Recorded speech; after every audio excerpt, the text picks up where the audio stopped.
Hey everyone, welcome to the channel.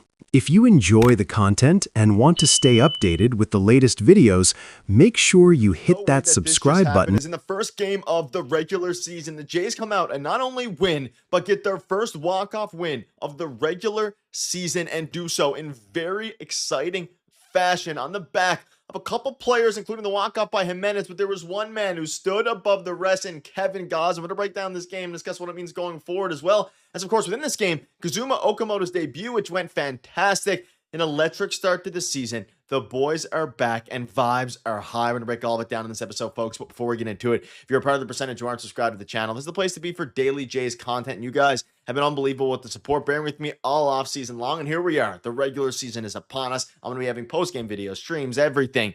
And let's dive right into it, folks. This game is honestly some ups and downs. The offense looked a little bit like you'd expect in game one of the season. The pitchers are usually a little bit ahead of the hitters. And let's dive right into it. And let's start with the box score today for the hitters before we dive into Kevin Gausman and his absolutely unbelievable start here. And you can see the top two of the lineup in Springer and Lucas went over. Of course, Lucas had a walk. But, folks, this one was interesting because the lineup came out a few hours ago, of course, before the game. And Lucas was starting instead of Jesus Sanchez. And I was pretty confident Jesus Sanchez was going to get the start. But they went with Nathan Lucas, kind of giving him, some props for what he did last year. But let's dive into it. Vladimir Guerrero Jr., 1 for 3 with a walk. He looked very good. Barger looked pretty rough out there. Kirk, Varsho, there wasn't too much to be excited about offensively. Kazuma Okamoto was one of those guys, looked unbelievable. 2 rockets, including one in the 9th to get the rally going after, of course, the first 2 batters did not reach, right, in the bottom of the 9th.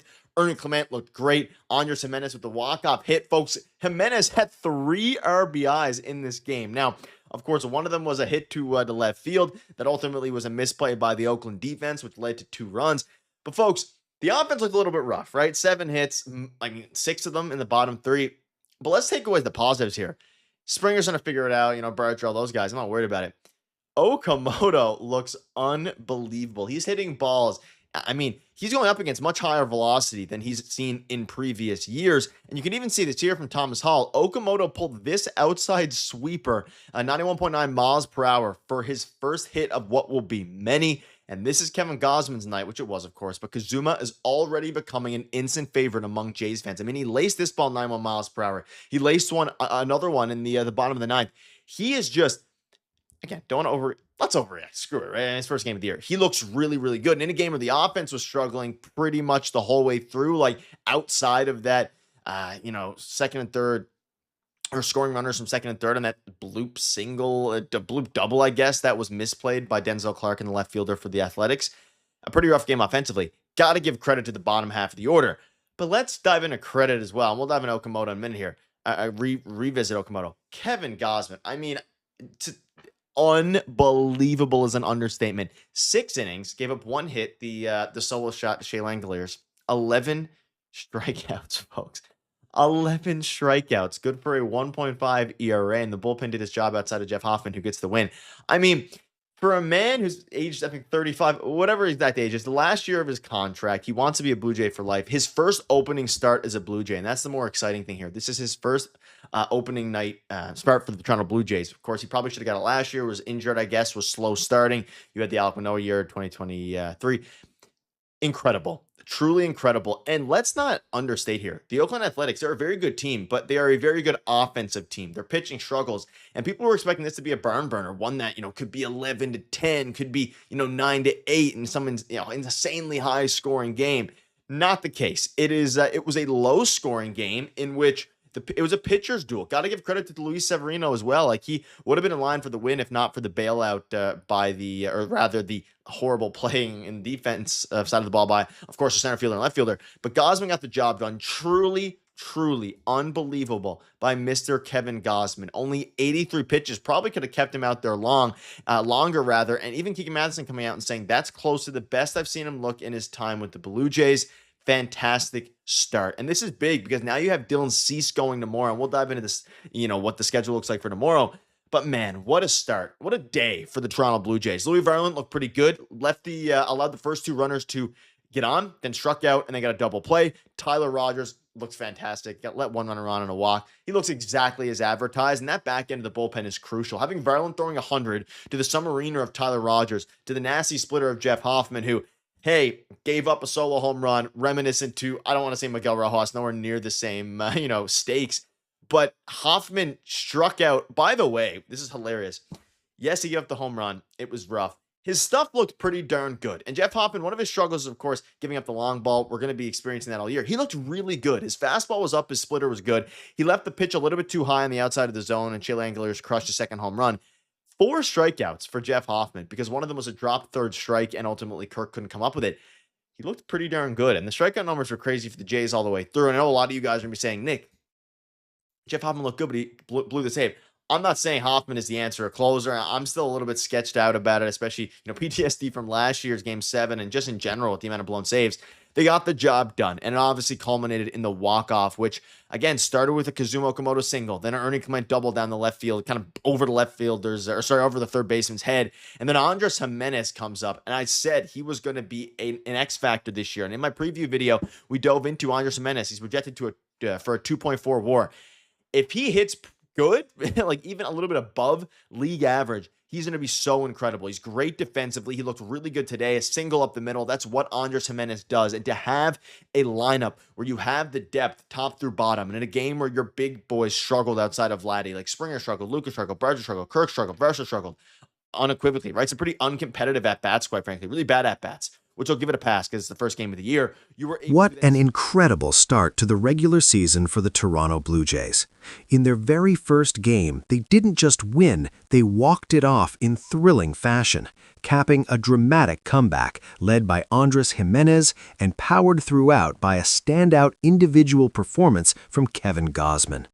Add in the highly anticipated debut of Kazuma Okamoto, and you've got yourself one electric opening day.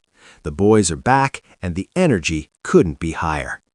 Before breaking it all down, if you haven't subscribed yet, this is your home for daily Blue Jays coverage. Your support through the offseason has been tremendous, and now that the regular season is finally here, expect post-game videos, streams, and everything in between. Let's get into it. This game had its share of ups and downs, which honestly isn't surprising for opening day.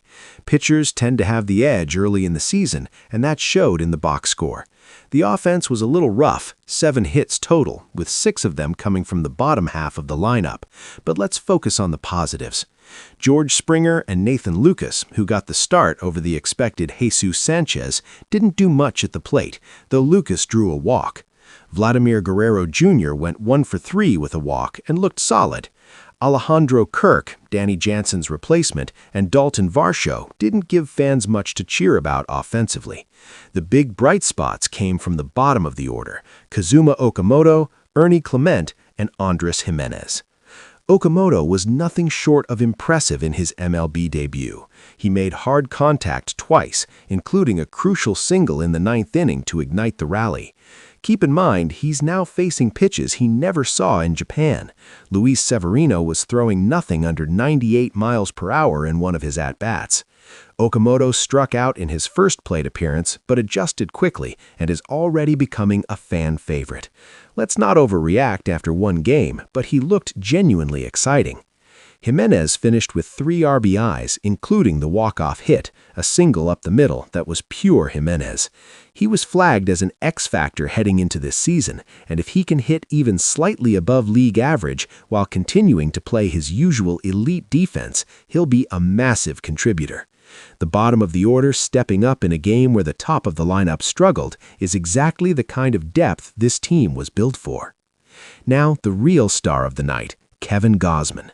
Unbelievable barely covers it. 6 innings, 1 hit allowed, a solo home run to Shea Langeliers, and 11 strikeouts. He threw only 83 pitches and probably could have gone longer. This was his first opening day start as a Blue Jay, something that arguably should have happened a year earlier. By all accounts, including from manager Kiki Mattingly, this was among the best he's ever looked, a dominant, statement-making performance. The bullpen held things together for the most part. Yimi Garcia looked solid, Tyler Rogers was sharp as advertised, and Jeff Hoffman, despite giving up a solo shot to Langeliers that made things briefly uncomfortable, struck out 4 and showed good stuff. His splitter was working, his fastball was lively. One elevated pitch was all it cost him. Whether Hoffman is the right closer answer remains a fair debate, especially given last season's memories, but he got the job done tonight. Credit also to Oakland's Luis Severino, who pitched well enough to win.